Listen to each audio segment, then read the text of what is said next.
There's that old saying that practice makes perfect. And I've been thinking about that saying for a while now. You see, it's not really that practice makes perfect, it's the fact that you are practicing. Practice is work, and sometimes it's not enjoyable. You may be practicing on something right now that you're not even getting paid for, or you're seeing some type of reward for. And there will be 1,000 different excuses for why you shouldn't practice right now. But yet, your work and the practice from that work will bring you towards what you want, and it'll tell you exactly why you're here. I think a lot of people confuse practice with the output, but practice really isn't the means to the output. You see, practice is the thing that we can ultimately control. Practice is unique though. It's different for each one of us. The way that I practice might be a lot different than how you might practice. In other words, my recipe might be a little bit different from yours.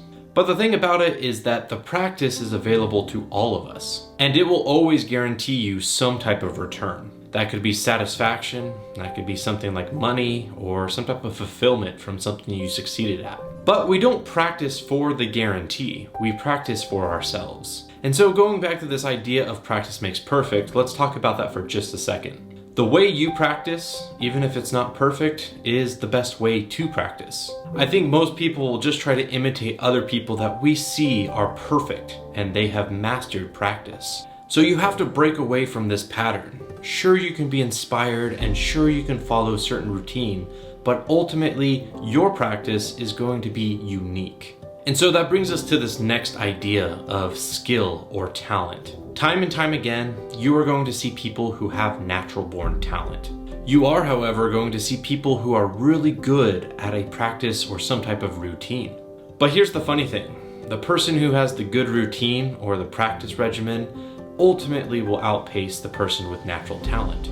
And I think this mostly has to do with attitudes. Your attitude is really a skill when you think about it. When you are driven to do something, your attitude is going to set you up for success. And when you are criticized, your attitude is also going to set you up for success or failure.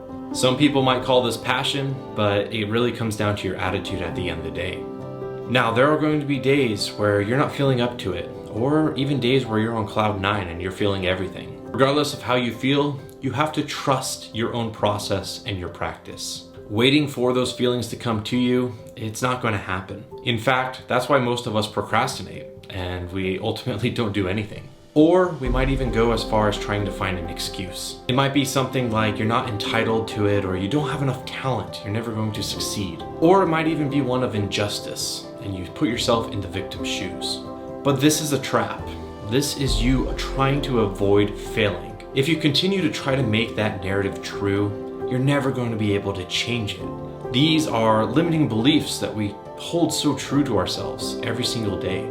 And we should really challenge our limiting beliefs, and the practice helps us do that. There's not going to be a person who walks into our lives and will save us from these things. We have to be the savior. And so if you want to change your story, you have to put your money where your mouth is. You have to change your actions first. When you choose to act in a certain way, your mind will choose how to feel in a certain way. In short, we become what we do. At the end of this all, our passion is simply what we trust ourselves to do. This isn't to say that you are waiting for some type of calling, but rather you are doing and you are acting and you are feeling the way that you want to. This helps you change the narrative of do what you love to love what you do. I hope you liked the video this week. Feel free to drop a like and subscribe to the channel if you like this type of content, and we'll see you next week. Take care.